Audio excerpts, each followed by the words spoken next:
to Roots. Today it is early morning, well fairly early, and we're going to do a little garden walk. I'd like to share with you just some of the highlights and lowlights, I guess, or successes and failures of the garden so far in 2020.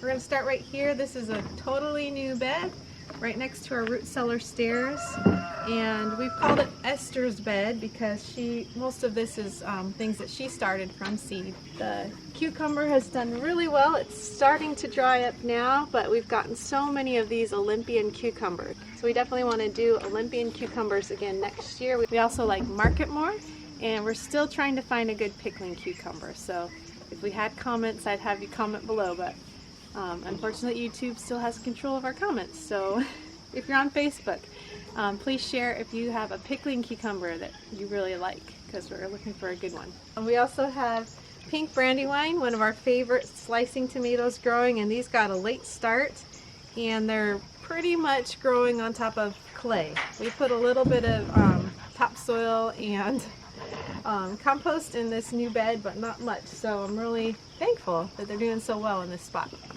Alright, so moving out into the garden, we have a whole new section. Those who've been watching our channel know that this was all just hard-packed clay. But once we got the root cellar patio and all in, we were able to come through and we just put a light layer of composted horse manure. I think that was about it. We did use some feed bags and whatnot to smother weeds in some areas, so we haven't had a lot of weeds, but a little bit. So we have two annual beds. One has sweet potatoes and one has yams. And the sweet potatoes are looking great. The yams are looking really awesome. We've never done yams, so this is an experiment for us. And this is a fun area here where we hope to have cement rock and kind of a little circular area in the middle here.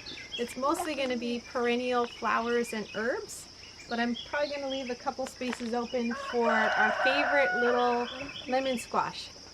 This year they're kind of taking over the pathway, so we'll probably scoot them into the bed a little bit next year so we can get through here better. But one good thing that's helped this year with them is we planted them late. They usually get totally overrun by squash bugs. And so I did two different things. I multi-sowed them so that there's a few plants coming out at the same spot. That way if the squash borer worms get one of them, hopefully a couple more will survive, or at least one will survive. And then the squash bugs are not so bad this time of year. They're not as bad as earlier in the summer. So they're doing really great. So I think we'll do that again next year. Plant them late and multiple plants in one spot. Here's how she makes it to the garden beds. She swims. Spider webs everywhere in the garden in the morning, so I have to swim my way through.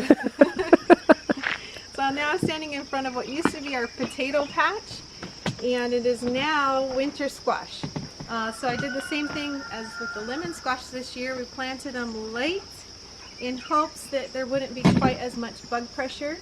And then I'm also throwing, we have a ton of extra mint, so I'm throwing mint down in there because I know that sometimes can deter bugs. So we'll see. This is a variety here that doesn't do well in our area because of the bug pressure. It's the Maxima varieties of squash, but they're the best tasting. So I'm really hopeful we'll get at least a few this year from this patch. And then right behind the squash is kind of my little fun circle.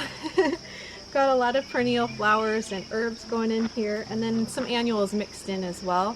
We're doing roselle, red roselle for tea, and then also some moringa that's in there. So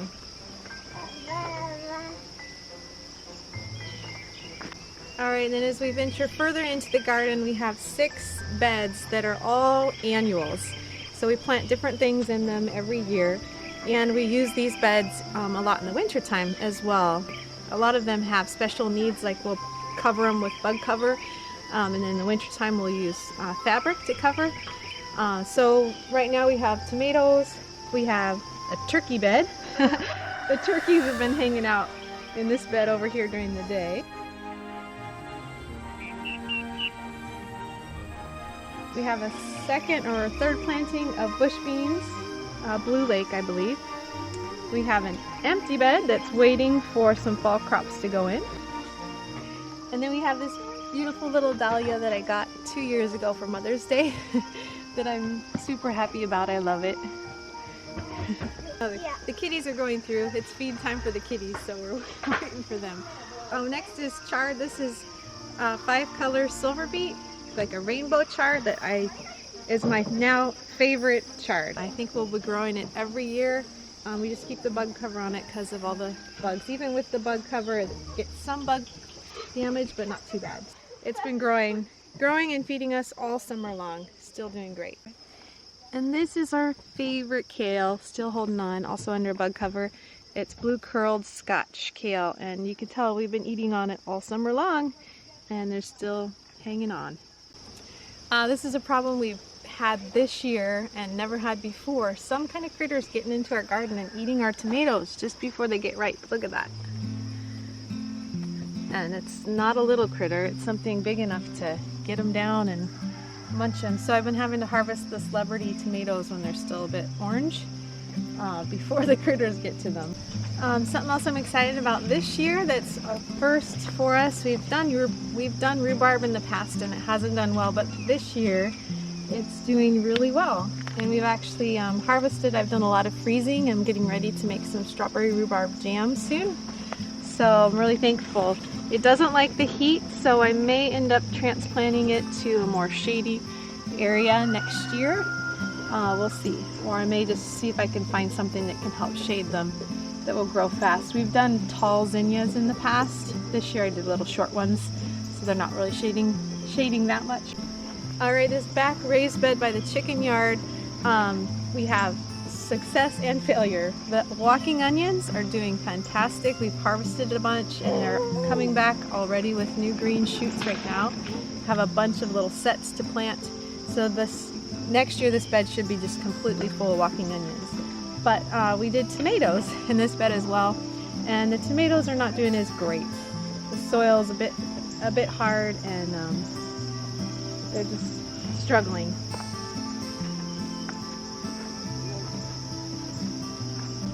Alright, we're getting toward the back of the garden now, but real quick, these double trellises have been fantastic. Every year we kind of learn a little bit more about what does well and what doesn't do well on them. The Malabar spinach has been fantastic. The pole beans do great. We've done cucumbers. They do okay, but cucumbers really need a nice shady area, afternoon shade, so I'm still working on where to put our cucumbers, where they can get lots of shade in the afternoon and be somewhere where we can water them a ton. The tomatoes are doing great. We did them up strings, and then if they pass the string, they can freely go up onto the trellis here as well. So we have struggled with our all-time favorite squash, the Zucchino rampicante squash. We've had a hard time with it this year. We planted it 3 times. Finally, 3rd time, the plants are actually surviving, but I don't know if there will be enough warm weather in order for them to get to maturity. We'll see. But we mostly like to eat them fresh anyway, rather than letting them go all the way till winter storage time. So hopefully we'll get some fresh ones before it's too late.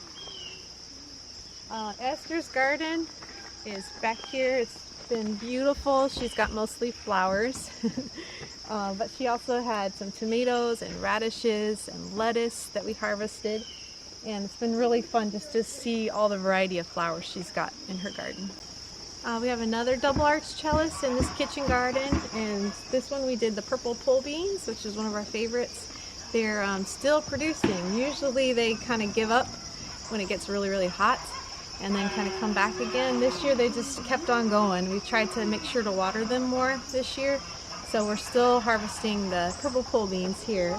More Malibu spinach. We have all kinds of things going on the other side, but our favorite is the sour gherkins. Can you see me? We absolutely love these little Mexican sour gherkins.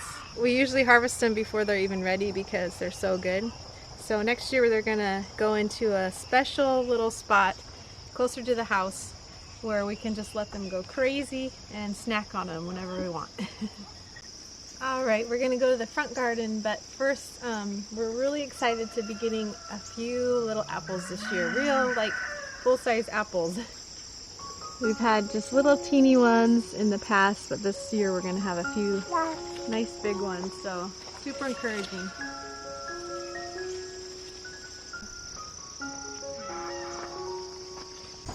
Alright guys, we have full sun out here now, so this will be a little bit tricky to record, but hopefully y'all can see things alright.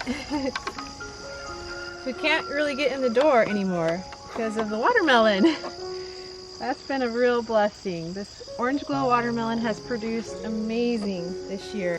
We've enjoyed many huge Orange Glow watermelons. So this is a variety we're sticking with for sure. Oh!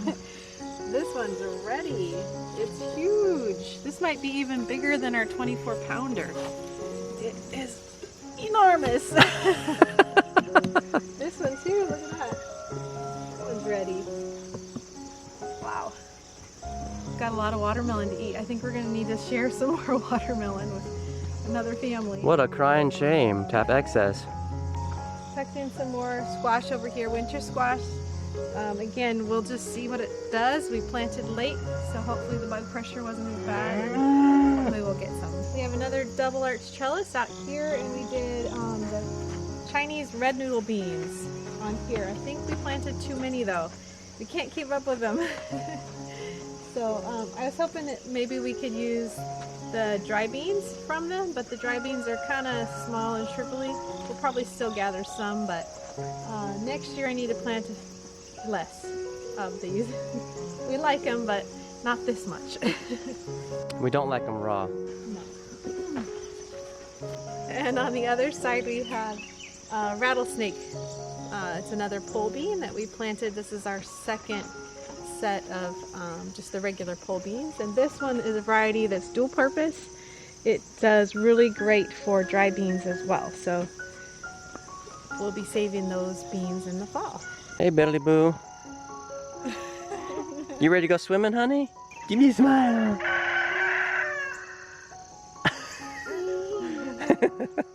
Alright, we have raised beds along this whole front garden, and the main purpose for them is sweet potatoes, because regular potatoes don't grow very well here in our area from our experience. We're still working on it, but sweet potatoes do awesome. So this whole bed here is full of sweet potatoes. Kip just clipped the vines because they were completely overtaking the pathway. And then there's another bed on the other side that's also got sweet potatoes. And we like to use this bed in the early spring for radishes. And this year we tried doing onion as well, onion sets, and I won't do that again next year because it was difficult to get the onions out of the sweet potatoes. But they did awesome. They did great, yeah. That was another blessing of this year. We got a lot of onions, almost probably about half of our total onion needs for the year. This bed is about 20 feet long of sweet potatoes. This is the Chicago Hardy fig tree. Chicago Hardy fig, and Kip learned that there's a trick for helping the fruit to mature more quickly. If your growing season isn't long enough. And that is once the fruit starts growing, you top off. Pinch them. Yeah, pinch the tops. You pinch off the tops. And this year it's working great on this. We may actually get some good figs. We've been growing a fig tree for 6 years. 6 years. And we've gotten one fig off of it in 6 years. And this year it looks like there's about a dozen on there. And this is only the second year for this tree, so that's pretty good. yeah. And right next to it is our favorite, well, my favorite, pepper. Yeah. Lemon pepper. Lemon drop. They're fun. They are upside down. They grow straight up. They turn yellow. And when they turn yellow, they're ripe. And they are spicy little boogers. Alright, this whole other side of the garden used to be, we put in potatoes. They did alright, but not fantastic. And little sunflowers that have come and gone. We fed them to the birds. Short stuffed sunflower, that's the sunflower I'm going to be sticking with now. They're really short but nice big heads, and that's for feeding to our birds. And then the rest has been squash. This is a red curry squash, planted late to avoid bug pressure. So we will see. And I just harvested yesterday about 15 butternut squash. So that's like a win for this area. Butternut seems to do pretty well. Give me, Daddy. found a good one.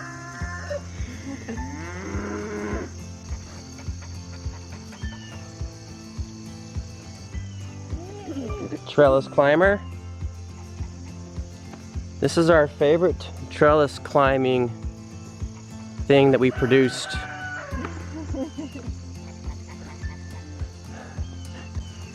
All right, we'll finish with this last little failure. All failures are really just Opportunities to learn and grow. So we did 3 sisters over here, and we've done it before. It's where you plant corn, beans, and some kind of a low-growing squash or something all together. This year I didn't let the corn get tall enough before planting the Cherokee black beans, and so the beans choked out the corn. We had 1 corn cob this year, and that was it. So next year, lesson learned, let the corn get 3 to 4 feet tall before planting the beans. We're gonna have tons of beans, but unfortunately no corn this year. Lil, hi Lil. It's almost milking time. All right, so we're gonna head in and have some breakfast. Thank you for joining us in the garden today. We pray blessings over you and yours. Whatever you do, do it with your whole heart. And whatever you do it with your whole heart. Oh, what's that, Biddle? A beet. A big beet. Is that the biggest beet we've ever grown? Yeah. And who picked it? Yeah. Oh, you got hiccups. You picked it? Yeah. Was that fun? Yeah.